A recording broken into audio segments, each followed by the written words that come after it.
나올 수 있게 해주시옵소서. 예수님 이름으로 기도드렸습니다. 아멘.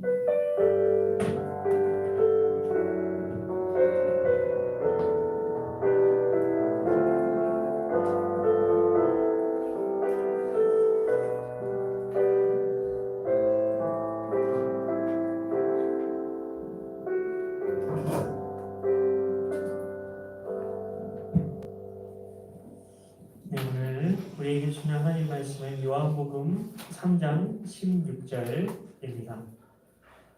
제가 가진 성경으로 신약성경 146쪽이 되겠습니다. 신약 146쪽 요한복음 3장 16절 말씀입니다. 네, 우리 같이 한번 봉독하도록 하겠습니다. 하나님이 세상을 이처럼 사랑하사 독생자를 주셨으니 이는 그를 믿는 자마다 멸망하지 않고 영생을 얻게 하려 하심이라. 아멘. 네, 하나님께서 우리에게 어떠한 모습이었는지를 얼마나 보여주고 싶으신지 하나님께서는 우리를 향한 너무나 안타까운 마음을 가지고 계십니다. 이런 마음을 알아차리고 어떤 분은 이러시는 분이 계실지 모르겠어요. 하나님 간절하시면 그렇게 간절하시면 하나님 저 좀 감동시켜 보세요. 이렇게 배짱을 부리는 분들이 저기 어떤 교회에 있다는 소문을 좀 들었습니다. 저희 교회는 없고요. 그런데 하나님께서 그 하나님의 본심을 보여주시고자 하시니까 우리가 하나님을 알 수 있는 것이지, 그렇지 않다면 우리는 어떤 경우에도 하나님의 깊은 것들을 알 수가 없습니다. 마태복음 11장 27절 말씀에 보시면은 이렇게 되어 있죠. 아들과 또 아들의 소원대로 계시를 받은 자 외에는 아버지가 누구인지 알 자가 없느니라. 이렇게 되어 있습니다. 우리가 비행기만 타고 올라가도 보이지 않는 그 존재가 바로 인간이죠. 그 인간이 생각하거나 연구해서 하나님을 도저히 알 수 있는 방법이 없다는 거죠. 아무리 똑똑해도, 아무리 비상한 머리를 가지고 있다 하더라도 하나님을 스스로 알 수 있는 방법은 없다는 것입니다. 하나님이 우리에게 당신을 드러내시고 당신의 마음을 쏟아 부어주시기 때문에 우리가 하나님을 알 수 있게 된다는 것입니다. 그래서 하나님께서 그분의 깊은 마음을 아시는 성령님을 우리에게 보내셔서 하나님의 본심을 알려주시고자 한다는 것입니다. 여기서 잠깐 성경에서 하나님이라고 할 때 하나님이 성부 하나님이 계시고 예수님이 계시고 성령 하나님이 계시잖아요. 우리가 성경에 보면 가끔 하나님이라고 나오는 그런 부분들이 있는데, 그렇게 성경에서 하나님이라고 할 때 그럼 세 하나님 중에 어떤 하나님을 얘기하는 걸까요?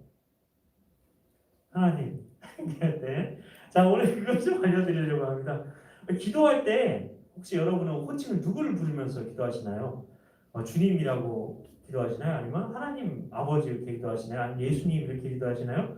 어떤 분은 성령님 이렇게 기도하시는 분도 있어요. 그래서 성령님 뭐 이렇게 해서 성령님만 부르면서 다니시는 분들도 있는데, 그러면은 기도할 때 하나님에 대한 호칭 뭘로 부르는 게 맞는 걸까요? 자, 이렇게 뭐 그냥 뭐 한번 써서 아니 이런 거 하면 안 돼. 자, 그냥 안 할게요. 자, 퀴즈를 내려고 했는데 넘어가고. 자, 일단 성경에서 하나님이라고 되어 있는 부분은 바로 답을 드릴게요. 다 하나님 아버지라고 생각하시면 됩니다. 하나님이 삼위일체이신 건 아시죠? 삼위일체가 뭐죠? 삼위일체.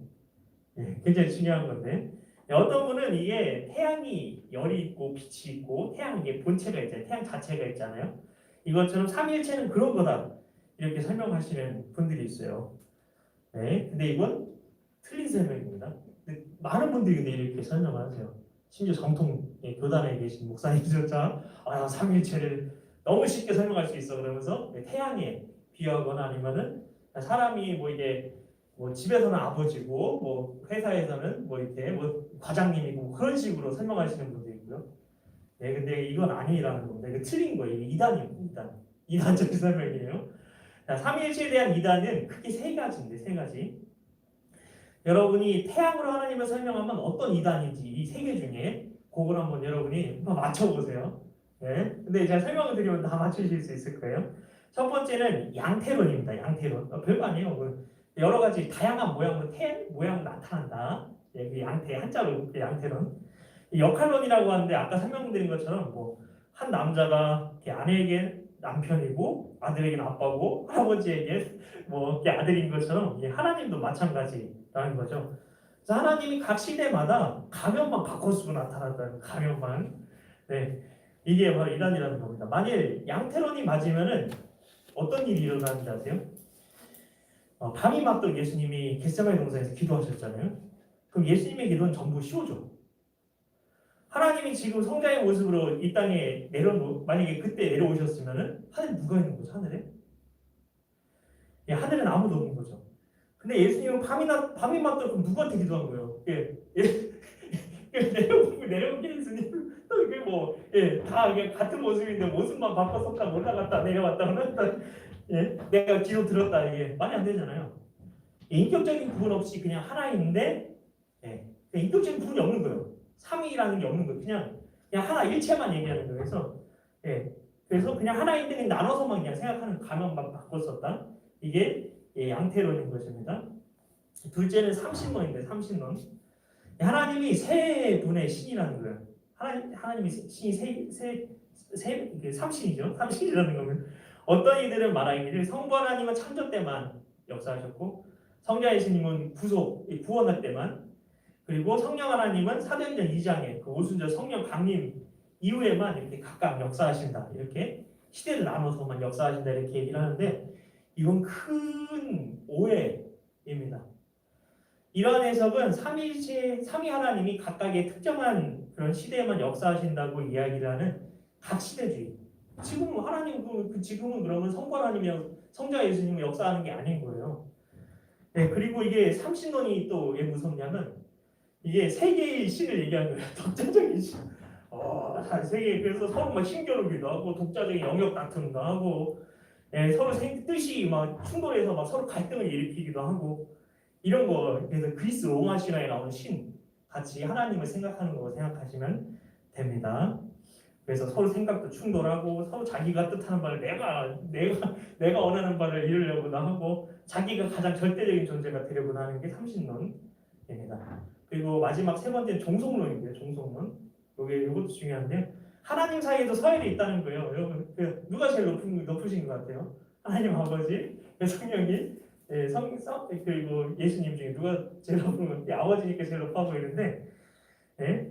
근데 그게 아니라는 겁니다. 만약 우리가 이런 생각을 받아들이면 우리 신앙은 굉장히 큰 위험이 따르게 됩니다. 그러면 결과적으로 우리는 성령님을 성부나 성자 그 하나님보다 열등한 신으로 간주하게 되거나 아니면 성령님을 하나님으로부터 나온 어떤 힘이나 능력 정도로만 생각하게 될 수 있다는 겁니다. 자, 세 가지를 다 들으셨으니까 앞에 퀴즈의 정답을 그 태양 있죠? 뭘까요? 양태론 그리고 동성론하고 삼신론이 있었죠. 어떤 걸까요? 예, 양태론이겠죠. 네, 인격적인 구분이 없으니까 하나만 얘기한 거.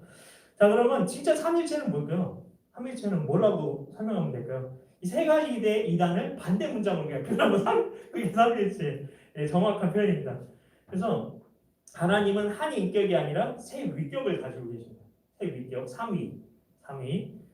좀 어려워 보이는데 별내용 아닙니다. 이 인격이라고 안 하고 왜 위격이라고 하냐 그렇게 생각할 수 있는데 그건 사람이 아니기 때문에 위격이라면 교제가 가능하다는 거예요. 서로 교제할 수 있는 그런 세 명의 그런 우리가 있는 것 같이 그렇다는 그런 얘기예요. 근데 위격이라고 씁니다. 왜냐하면 인격이라는 말은 사람에 쓰는 말이잖아요. 하나님은 신이잖아요.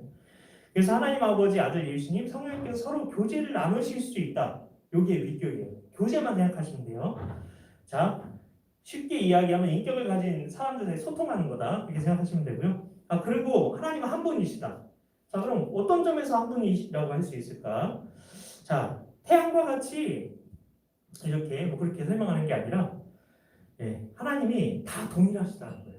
어떤 점이냐면 능력도, 성품도, 영광도. 그래서 하나님 아버지가 전지전능하시죠. 예? 모든 걸 다 하실 수 있고 모든 걸 다 아시죠. 그리고 무소부재, 어디나 동시에 계실 수 있죠. 네, 예수님도 이렇다는 거예요. 성령님도 이렇다는 거예요. 무소부재하신 거예요. 예수님도 너 예수님 너무 열등하게 생각해. 예, 전지전능하다고 생각 안 해요. 그리고 예수님 무소부재하다고 생각 안 해요. 솔직히 얘기해서 너무나 이렇게 예수님을 인간 수준 낮춰놨어요. 말도 안 되는 겁니다. 이게. 그래서 겟세마네 동네에 예수님이 막 죽는 거 막 무서워해가지고 막 이런 것처럼 설명하는 설교 너무나 많습니다. 이제 그 사순절 다가오는데 근데 그런 설교 그게 아니라는 겁니다. 어쨌든 예수님 그리고 거룩하시고 무한하시고 이거 다이 성부 하나님, 예수님, 성령 하나님께 다 동일하게 적용이 되는 거예요. 거룩하게 무한하십니다. 예수님도 이 모든 것들이 근데 다 일치한다는 겁니다. 완전히.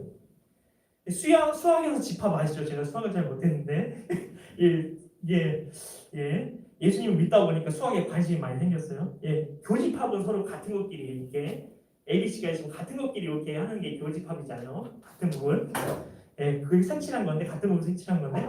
근데 하나님 아버지를 A라고 하고 성자 예수님을 B라고 하고 성령 예수님을 C라고 편의상 이렇게 보았을 때 A equal B equal C 이렇게 세 분이 완전히 교집합이 된 것처럼 같게 되는 게 삼일체라고 보시면 됩니다.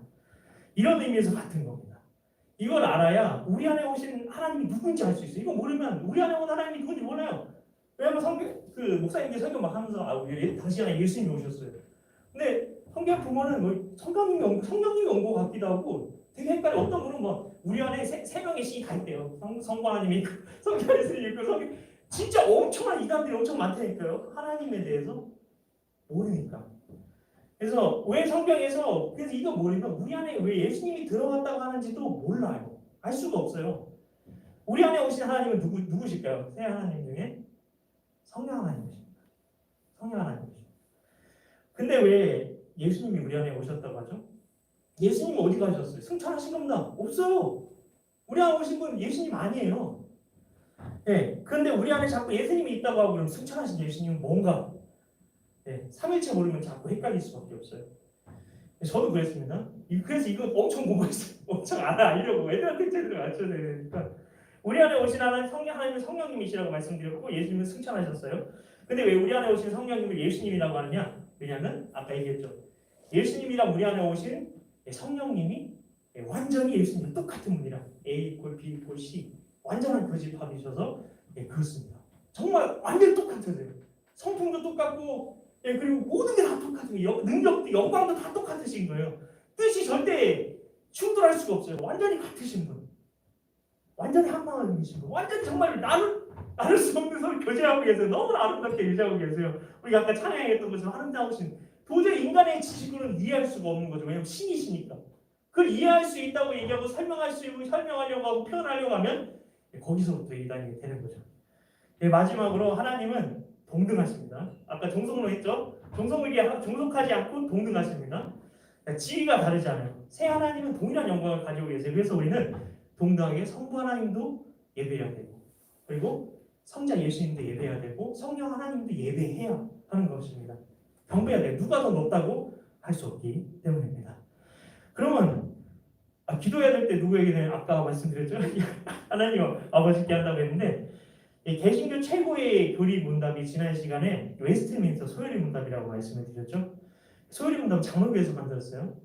근데 이제 성결교잖아요. 좀 달라 보이는데 이 부분에도 제가 관심이 되게 있었어요. 그래서 제가 계속 그런 것도 공부를 하고 이렇게 했었는데 그래서 너무 은혜롭고 좋더라고요. 그래서 여러분이 교리를 모르면 근데 아무것도 모르는 건 똑같은 겁니다. 아무것도 모르는 거예요, 진짜. 하롱 목사님이라고 새로운 교회를 지으신 게 아니라 이 교회는 새로운 교회예요. 담임하신 목사님이 계신데 이 교리에 대한 책도 쓰셨어요. 엄청 유명한 목사님이신데 책도 많이 내고 계시는 규장에서. 근데 이 새로운 교회만이 아니라 이렇게 우리 한국 교회에 좀 큰 부흥의 흐름을 이끌었던 온누리교회 아시죠? 서울에 있는 그 온누리교회 굉장히 영향이 있는 교회인데 오래전부터 거기에는 교리에 대해서 다 가르쳐 왔어요. 성도들한테. 교리는 왜 중요하냐면 성경을 보는 틀 뼈대와 같은 거예요. 교리를 알면 제대로 믿을 수가 있어요. 어떤 이단이 와도 흔들리지 않고요. 주님을 말씀을 통해 올바르게 알아갈 수 있습니다. 꼭 교리에 관심을 가지시기 바랍니다. 네, 이 교리 문답서에 보면 기도에 대해서 뭐라고 말하면 여러분 기도 어떻게 하는 기도라고 생각하세요? 뭐냐면 이렇게 돼 있어요. 하나님 아버지께 예수님의 공로를 의지해서 성령님의 도우심으로 하는 게 기도다. 아주 명확하죠. 네, 이게 기도입니다. 그래서 여러분 꼭 아시고 모르시는 분 진짜 많습니다. 네, 여러분 성경대로 기도하시기 바랍니다. 죄송합니다. 괜히 뭐 그런 거 얘기하면 그런 것 같아가지고 자 우리에게 그래서 성령님을 보내주셔서 하나님의 깊은 것을 보여주시기 원하시는 하나님에 대해서 이야기를 하다가 하나님께서 삼위일체에 대해서 좀 나누라는 마음을 주셔가지고 준비를 해봤는데요. 성령님을 보내주신 것도 성경도 하나님께서 하나님 아버지의 마음을 우리에게 드러내 주신 거라고 할 수 있는 겁니다. 제가 하나님이라고 해서 하나님 아버지를 이해하시면 됩니다. 하나님 아버지께 자신의 본심을 드러내 주시길 원하셨던 거예요. 그래서 이 다음에 제가 말씀을 지금 읽어드릴 건데 하나님께서 자신의 마음을 우리에게 나타내시려고 얼마나 많은 노력을 기울이셨는지를 아실 수 있는 말씀이에요. 히브리서 1장 1절부터 2절까지의 말씀을 제가 읽어드리겠습니다. 옛적의 선지자들을 통하여 여러 부분과 여러 모양으로 우리 조상들에게 말씀하신 하나님이 이 모든 날 마지막에는 아들을 통하여 우리에게 말씀하셨으니 이 아들을 만유의 상속자로 세우시고 또 그로 말미암아 모든 세계를 지으셨느니라. 아멘. 네, 영이 죽어서 우리 하나님을 스스로 찾을 수 없다고 말씀을 드렸는데 그럼 우리 인간에게 하나님께서는 역사 속에서 계속해서 자기 사랑하는 선지자들을 보내주셨습니다. 세상을 이처럼 사랑하신 하나님의 마음과 복음의 깊은 비밀을 여러 부분과 여러 모양으로 계속해서 알리려고 하셨던 거죠. 그리고 마침내 말씀이 육신이 되어서 우리 가운데 이 세상에 오심을 우리가 만질 수 있고 느낄 수 있고 볼 수 있도록 그 아들을 통해서 말씀하신 겁니다. 2000년 전에 우리가 이스라엘 땅에서 성경 오신 것을 직접 보고 말씀도 나눈다고 한번 생각을 해보십시오. 직접 만질 수도 있고요. 예수님을 이렇게 손을 잡을 수도 있고 정말 직접 예수님의 그 눈빛을 볼 수도 있고 하나님의 마음이 직접 어떤지 보여주시려고 삼위일체 하나님 아버지께서 하나님께서 삼위일체이신 자신과 꼭 닮은 예수님을 직접 보내주신 겁니다. 그래서 하나님의 본심을 직접 보고 듣고 만지고 오감으로 느낄 수 있게 하셨다는 겁니다. 대단한 열정, 대단한 하나님의 관심과 사랑이 아닌가요? 하나님께서는 이처럼 열정적으로 우리를 향한 하나님의 마음을 들려주시고 싶어 하시고 보여주시고 싶어 하시는 겁니다. 주님의 이 열정이 있었기 때문에 오늘 우리가 복음 앞에 설 수 있는 겁니다. 자신의 마음을 알리고자 노력하는 것은 사랑하는 자의 특징입니다. 사랑하면 자기가 얼마나 사랑하는지 얼마나 소중히 여기는지 이 간절한 마음을 알리고 싶어서 못 견뎌하는 거죠. 그래서 사랑하는 자가 먼저 이 마음을 알리기 위해 애를 쓰는 겁니다. 하나님이 우리에게 자신의 마음을 알려주시고 싶으셨던 그 근본적인 뿌리가 되는 동기, 이 동기가 바로 이 말씀에 녹아져 있는데요. 어떤 말씀이냐? 바로 요한복음 3장 16절입니다. 우리가 잘 외우고 알고 있는. 자, 우리 같이 한번 우리 암송해 볼까요? 요한복음 3장 16절 우리 같이 봉독해 보겠습니다. 하나님이 세상을 이처럼 사랑하사 독생자를 주셨으니 이는 그를 믿는 자마다 멸망하지 않고 영생을 얻게 하려 하심이니라. 아멘. 복음을 주신 하나님의 깊은 그 본심은 한마디로 사랑이라고 할 수 있습니다. 인격적인 존재, 우리 인간과 같은 인격적인 존재를 움직이는 세 가지 동기가 있는데요. 하나님께서 어떤 마음의 동기로 우리의 그 원래 모습을 처음에 우리를 만드셨는지 하나님의 사랑을 조금 더 느낄 수 있도록 동기 몇 가지를 살펴보려고 하는데요. 왜냐하면 인격적인 존재는 동기가 없으면 절대 움직이지 않습니다. 그렇기 때문에 사람을 움직이려고 하면 동기가 부여되는 그 원인을 알아야 한다는 겁니다. 뭐 짐승은 재갈을 물리고 뭐 채찍을 때리면 움직일 수가 있겠죠. 하지만 인격적인 존재인 인간은 그 마음에 동기 부여가 돼야 자발적으로 움직입니다. 이게 중요합니다. 자발적으로 움직입니다. 인격적인 동기를 움직이는 효과적인 첫 번째 동기는 뭘까요? 여러분을 어떻게 하면 움직이게 할 수 있을까? 나를 어떻게 하면 움직이게 할 수 있을까? 한번 생각해 보세요. 가장 효과적인 나를 움직일 수 있는 방법이 뭘까? 그 동기가 뭘까? 네, 첫 번째 효과적인 동기 두려움이라고 합니다. 두려움. 자, 무서움. 제가 처음 왔을 때 말씀드렸죠. 제가 예수님도 모르는데 교회 신앙생활 했던 이유가 지옥 갈까 무서워서 그랬다고. 정말 무서움이 굉장히 강력한 힘이 되는데 사람을 조종하고 컨트롤할 때 많이 사용되는 동기이죠. 이 두려움이라는 이 동기가 부여가 되면 사람들은 아주 잘 움직입니다. 말을 잘 안 듣다가도 겁만 먹었다면 말을 잘 듣는 거죠. 이 목회자에게 율법적인 설교가 유혹이 많이 되는데요. 그래서 부흥사 목사님들이 많이 쓰는 설교가 율법적인 설교인데 오늘도 목사님 율법에 대해서 잠깐 얘기하셨는데 이 설교가 유혹이 되는 것도 왜냐하면 교회를 쉽게 움직일 수 있기 때문입니다. 두려움의 동기만 제공하면 복잡하고 길게 설명할 것 없어요. 언성을 높일 필요도 없어요. 인상 쓰지 않아도 됩니다. 먼저 하나님의 계명을 안 지키면 망한다. 이런 성경 구절 몇 가지 낮은 목소리와 담담한 표정으로 읽어주는 겁니다. 그리고 11조 떼어 먹었다 망한 이야기 잘 아시죠? 안식일 어기고 나갔다가 교통사고 당한 이야기, 주의 종의 말에 불순종했다 망한 이야기, 이런 등등 겁을 주는 예화를 조용조용 들려주면 헌금도 꼬박꼬박 잘하고 주일 성도도 온전히 하고 목회자만도 잘 듣습니다. 두려움의 동기와 관련된 이야기를 잠깐 들려드리고 싶은데요. 우리 형제님들은 다 이해를 하실 거예요. 어느 집에 말을 죽어라고 한다는 그 아들이 있었다고 합니다. 아침마다 엄마가 일어나라니까 고함을 쳐야만 간신히 일어나고 뺀질대던 아들이 군대에 갔습니다. 그런데 그 아들이 군대에서는 그렇게 잘 일어나더라는 겁니다. 군대에서는 일어나라는 말이 필요 없죠. 그냥 기상 나팔 소리가 들린다. 빠빠빠빠빠 그러면 벌떡 일어나야 돼. 안 그러면 죽어요. 아니면 죽는 거죠. 그러니까 얼마나 말을 잘 듣는지 아침에 시키자라도 벌떡 일어나고 명령에 살고 명령에 주는 게 군인이 된 것 같아요. 이건 무슨 동기가 부여된 거죠? 두려움의 동기, 아주 강력한 두려움의 동기가 부여됐죠. 몇 달 만에 면회를 가보니까 부모님이 네가 참 바뀌었구나. 네가 사람 됐다 막 그러면서 부모님이 흐뭇해했어요. 내 아들이 2년 만에 제대를 하고 돌아왔습니다. 다음 날 어떻게 되었을까요? 아들은 옛날의 모습으로 돌아가서 아침에 늦잠을 잤다고 합니다. 자, 이 두려움이라고 하는 동기는 사람을 움직이는 데는 굉장히 효과적이에요. 근데 한 가지 단점이 있죠. 그 동기가 안이 아니라 밖에서 부여된다는 겁니다. 그래서 외부에서 계속 두려움이라는 동기를 계속해서 부여해주면 공급 동기가 사라지면 열심도 없어지고요, 행동도 없어지고 명령에 살고 명령에 죽는 삶도 함께 무너지게 됩니다.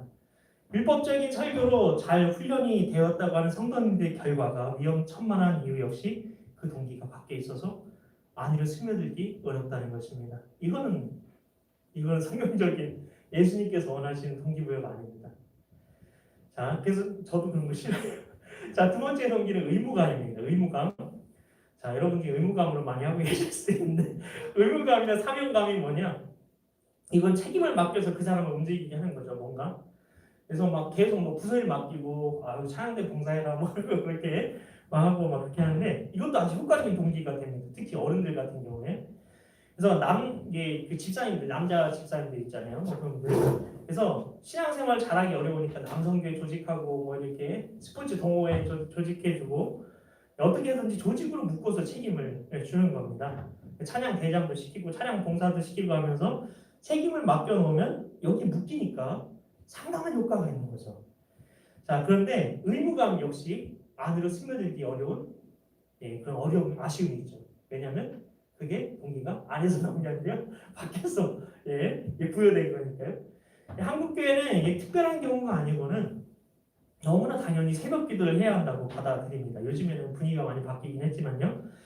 이 의무감 때문에 그런데요. 이 의무감이 한국 교회 어른들이 새벽 기도를 하게 하는 아주 강력한 힘입니다.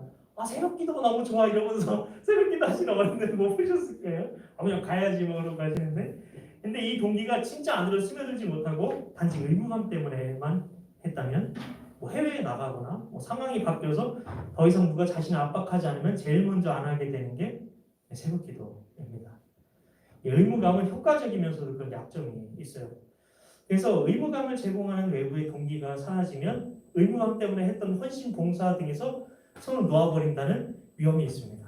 그래서 여러분 중에도 아니면 주변에도 보면은 열심히 막 했는데 이게 자리를 내려놓으니까 교회도 안 나오고 공동체로 떠나고 그런 경우 많이 보셨을 겁니다. 의무감에서 했기 때문에 이런 거고요. 자, 세 가지 마지막 동기가 있는데 가장 순수한 동기가 될 수 있는 것 바로 그게 사랑입니다. 사랑만은 동기가 그 내부에 있어요. 사랑의 동기가 근데 생기기까지 기다리려면 안에서 사랑이 일어나지 않는 한 절대 움직이지 않아요. 그러니까 보는 사람들이 답답할 수 있어요. 제가 원하는 게 이런 거는 절대 뭐 이렇게 막 두렵게 하거나 아니면 의무감에 그런 사역들을 여러분 아무도 안 했으면 좋겠어요. 정말 주님을 바라보면서 주님께서 내 안에서 자발적으로 그 마음을 일으켜 주실 때까지 주님과의 관계만 집중했으면 좋겠어요. 그래서 부담감 갖지 마세요. 아무것도 여러분. 두려움도 갖지 마세요. 오직 주님 안에서 그 사랑, 주님의 사랑 안에서 내게 부어주신 그 사랑으로 정말 여러분들이 모든 걸 했으면 좋겠어요. 안 그러면 지쳐요. 네. 네. 그래서 근데 이 사랑이 동기가 된 결과가 나오기까지 굉장히 매우 어렵습니다. 시간 굉장히 많이 걸려요. 안에서 생겨나야 되니까 진짜 일어나야 되니까 정말 주님을 사랑하게 되어야 되니까. 근데 이 사랑이 동기가 되면 어떻게 되냐면요, 철저히 자발적이게 됩니다. 여기 다른 목적 같은 거 절대 품지 않습니다. 그냥 주님이 좋아서 하게 되는 거죠. 그러니까 여러분 연애할 때도 그래요. 사랑한다고 말하면 자꾸 사랑한다고 말하면 자꾸 뭔가 바라는 것 같으면 이 사람은 날 사랑한 게 아니다. 그리고 100%입니다 이거. 절대 그 사람 만나지 마세요. 그 사람 사랑하는 거 아니에요, 여러분. 사랑은 동기나 목적 자체가 순수합니다. 그냥 줘요. 저도 아깝잖아요. 계속 그 사람이 이유 없이 그냥 날 그냥 사랑해줘. 계속 바라는 게 아니라 그 사람은 날 진짜 사랑하고 있는 거예요. 그래서 사랑했는데 아무것도 얻은 게 없어. 너 나한테 아무것도 안 줘. 그럼 그 사람은 나 사랑하는 게 아니고 바로 끊어버려. 그래서 바로 쳐버려. 사랑으로 되어진 일은 내가 사랑했는데 무엇을 얻지 못했다고 절대 원망하지 않습니다. 그리고 사랑의 샘기 때문에 그 어떤 것으로도 흔들리지 않습니다. 내 안에서 동기가 일어나서 한 일이기 때문에 외부의 영향 그거 필요 없어요. 인격적인 존재를 움직이는 가장 강력하고 온전한 동기가 있다면 사랑이라는 겁니다.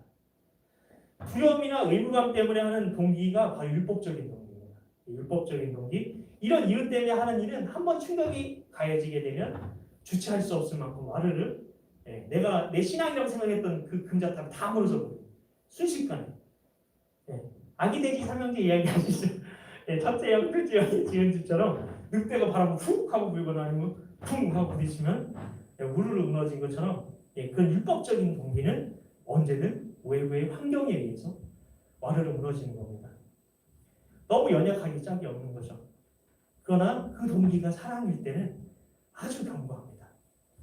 동기가 내 안에 있기 때문에 절대 태풍, 쓰나미, 허리케인과 같은 외부적인 환경이 이렇게 그렇게 충격이 외부적인 환경이 이렇게 의해서 절대 영향을 받지 않습니다.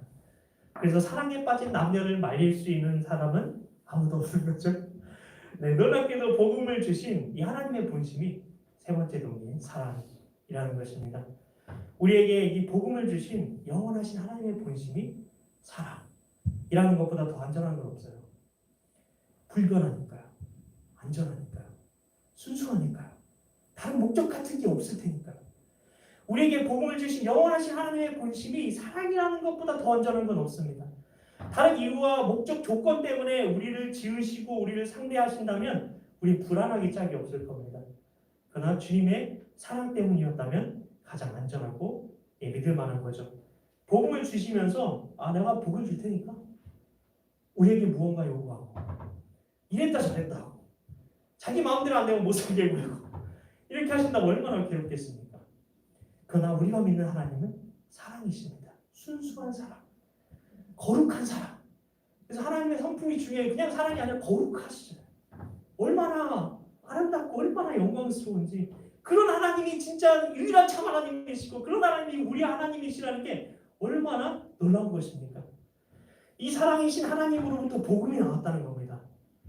하나님의 사랑은 결코 마르지 않습니다. 고린도전서 13장에 그 사랑이 하나님의 본심이 담겨져 있는데 모든 걸 참으시고요, 모든 걸 믿으시고요, 모든 걸 바라시고요, 모든 걸 견디시는 이 하나님의 사랑의 속성을 잘 보여줍니다. 모든 게 다 사라져도 사랑은 영원하다 말씀하십니다. 영원하다는 거. 모든 게 다 없어져 버려도 하나님의 우리를 향한 사랑은 없어지지 않는다는 겁니다. 그런데 우리를 향한 이 하나님의 가장 깊은 본심, 정말 이 주님의 가장 깊은 동기 바로 이 사랑이라는 겁니다. 이게 믿어지면 그 안에서 성령께서 주시는 기쁨이 우리 안에서 용솟음 칠 수밖에 없다는 겁니다. 사랑이 어떤 것인지에 대해서 오늘 말씀을 좀 마무리 짓기 전에 아가서 8장 6절 7절 말씀을 좀 보고 싶은데요. 제가 읽어드릴게요. 너는 나를 도장같이 마음에 품고 도장같이 팔에 두라. 사랑은 죽음같이 강하고 질투는 수월같이 잔인하며 불길같이 일어나나니 그 기세가 여호와의 불과 같으니라. 많은 물도 이 사랑을 끄지 못하겠고 홍수라도 삼키지 못하나니 사람이 그의 온 가산을 다 주고 사랑과 바꾸려 할지라도 오히려 멸시를 받으리라. 아멘. 하나님의 그 사랑, 우리를 향한 사랑의 불길을 끌 수 있는 존재가 아무도 없다는 겁니다. 주님께서는 우리를 바로 이런 사랑으로 사랑하셨고 또한 우리에게 너는 나를 도장같이 마음에 품고 도장같이 팔에 두라 말씀하셨습니다. 이 사랑은 어떤 불로도 끌 수 없고 온 재산을 다 바쳐서 이 사랑을 얻으려 해도 오히려 비웃음을 당하게 될 것이라고 말씀하셨습니다.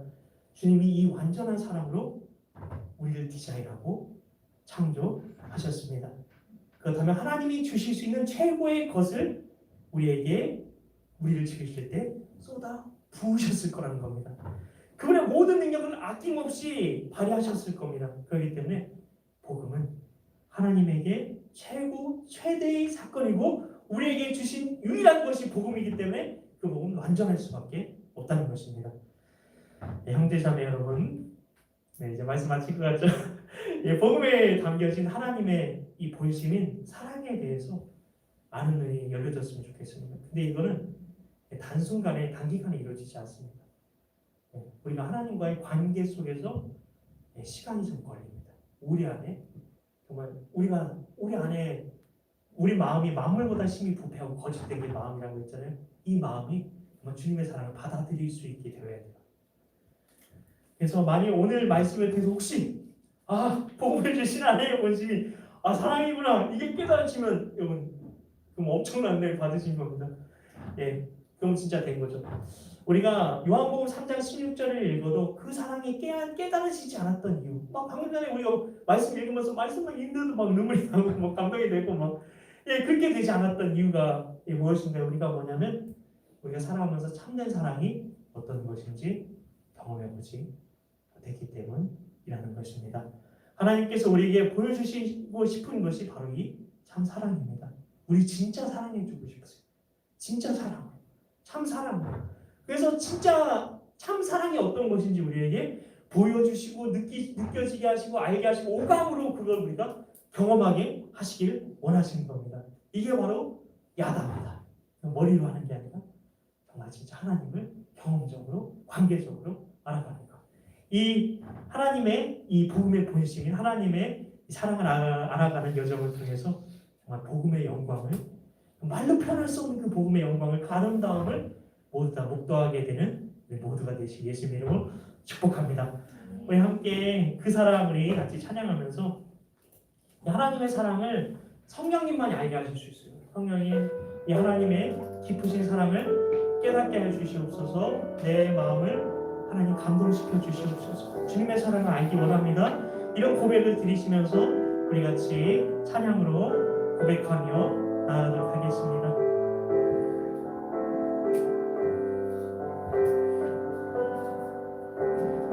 아버지 사랑 내가 노래해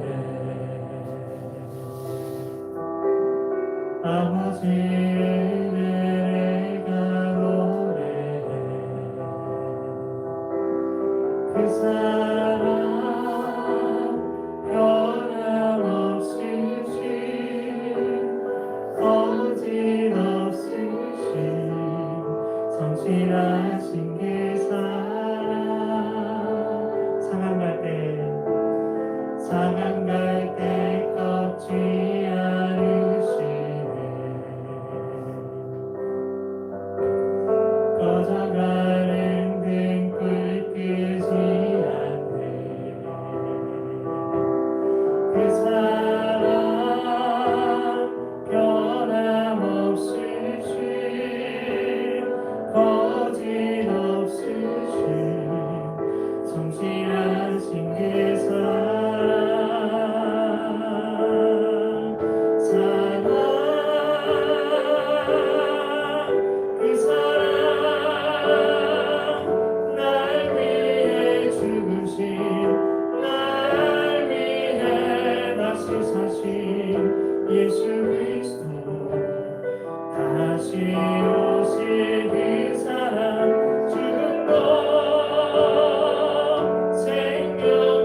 사랑 예수. 우리 한 번 더 고백합니다. 아버지 사랑, 아버지 사랑 내가 노래해. 아버지 은혜 내가 노래해. 그 사랑 변함없으신 거짓없으신 성실하신 그 사랑. 상한 갈 때 꺾지 않으시네. 꺼져가는 등불 끄지 않네. 그 사랑 변함없으신 거짓없으신 성실하신 그 사랑.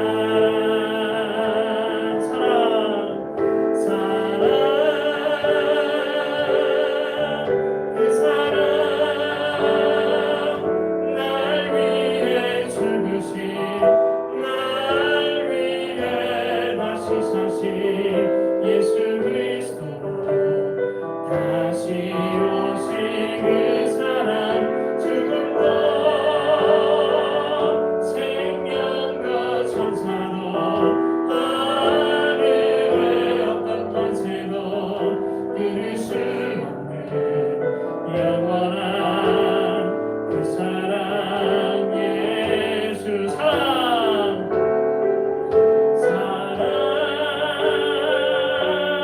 사랑을 위해 죽으신, 날 위해 다시 사신 예수 그리스도. 다시 오신 그 사랑, 죽음도 생명도 천사도 하늘의 어떤 권세도 끊을 수 없는 영원한 그 사랑 예수. 영원한 그 사랑 예수. 영원한 그 사랑 예수. 한 번 더 고백한다. 영원한 그 사랑, 영원한 그 사랑 예수. 이 시간 하나님께서 우리 심령 가운데에 우리 성령 하나님께서 감동하시는 겁니다. 성령 하나님께서 우리 심령 가운데 감동하시는데, 하나님의 그 감동하심에 따라서 우리 이 시간 오늘 말씀 가운데, 우리 찬양 가운데 나에게 고백하게 하신 그 고백 우리 하나님께 올려드리며 우리 기도하며 나아가도록 하겠습니다. 우리 같이 기도합니다. 하나님 아버지 감사합니다.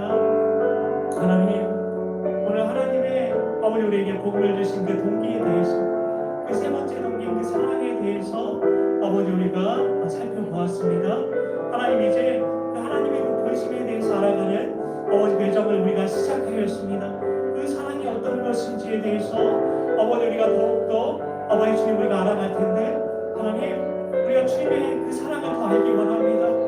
하나님, 우리가 이 세계상에서는 바라보지 못했던 그 사랑, 하나님, 하나님께서 그 하나님의 그 사랑, 아버지 그 참된 사랑, 그 사랑으로 우리 사랑해 주시려고 하나님이 복음을 우리에게 주셨습니다. 하나님, 우리가 그 사랑을 알기 원합니다. 아버지, 우리가 그 사랑을 누리기 원합니다. 하나님, 아버지, 우리가 그 사랑을 보기 원하고 그 사랑을 듣기 원하고 그 사랑을 우리가 느끼기 원합니다. 하나님, 아버지, 하나님의 그 완전하신 사랑, 아버지 그 복음에 우리에게 담아주신 그 하나님의 사랑을 우리가 알기 원하오니 주여 알게 하여 주시옵소서. 성령님을 통해서, 성령님의 하나님을 통해서, 아버지 그 감동하심을 통해서 우리가 알 수 있다고 하셨습니다. 성령 하나님이 우리 안에 계십니다. 그 하나님의 깊은 것을 알고 계시는, 아버지 하나님의 본심을 알고 계시는 그 성령님이 우리 안에 계시기에 우리 안에 아버지 하나님께서 그 사랑을 알게 하시고, 아버지 우리 안에서부터 솟아오르는 하나님을 향한 그 사랑으로 아버지 우리가 하나님을 아버지 주님 믿을 수 있는, 하나님과 동행할 수 있는 그 아름다운 아버지 주님 행복으로 그 행복의 길로 아버지 우리를 초대해 주시는 줄 믿습니다. 하나님, 우리가 그 사랑 알기 원합니다.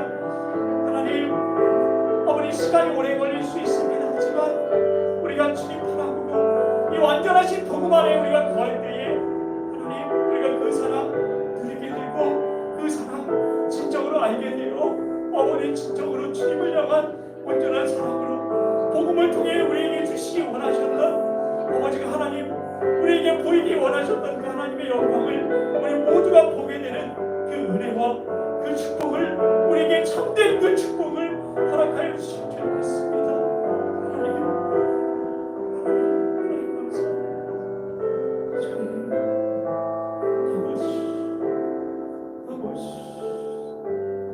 아버지 주님의 사랑을 알게 해 주시옵소서. 주님의 사랑을 만들게 해 주시옵소서. 하나님 감사합니다. 하나님 감사합니다. 주님 감사합니다. 주님 성령님 우리 심령 가운데 주님 감동하여 주시고 아버지 주님 말씀하여 주시옵소서. 이 시간 하나님께서 우리 얼마나 사랑하시는지 주님의 아버지 음성 듣게 해 주시옵소서.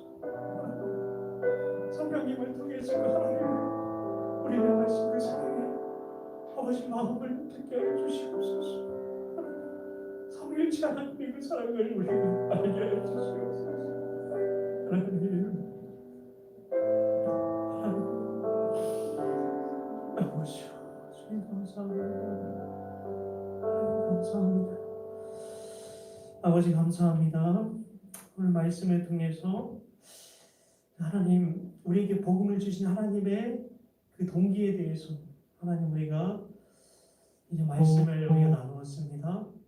우리가 하나님의 사랑에 대해서 우리가 말씀을 통해서 계속해서 들으며 하나님의 본심을, 복음을 주신 하나님의 그 마음을, 아버지의 마음을, 아버지의 중심을 아버지 우리가 계속해서 들을 텐데 하나님, 우리가 이 시간들을 통해서 진정으로 하나님 아버지의 사랑을 누리게 하여 주시옵소서. 아버지 지식에 넘치는 그 하나님의 아버지 그 영광스러운 아버지 그 사랑을 우리 모두가 다 주님 알게 하여 주시옵소서.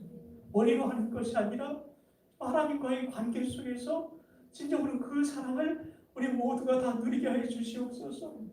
그래서 정말 주님 없이는 진짜 살 수 없는 아버지 우리가 그런 심령으로 변화되어질 수 있도록 내 속에서부터 정말 주님을 향한 정말 그 사랑이 아버지 주님을 향한 아버지 주님 열정이 아버지 주님 솟아오르게 하여 주셔서 그 사랑으로 그 열정으로 주님과 함께 동행하는 삶을 살아갈 수 있는 우리 다성 공동체 될 수 있도록 주여 아버지 이 복음의 능력, 이 복음을 통해서 그 주님의 영광 가운데 참여하게 되는 우리 모두가 될 수 있도록 주여 인도하여 주시옵소서. 주님 감사합니다. 감사합니다. 예, 드린 우리 헌물을 위해서 기도하겠습니다. 하나님 감사합니다. 우리 마음 담아서 우리 마음의 예물 올려드렸습니다.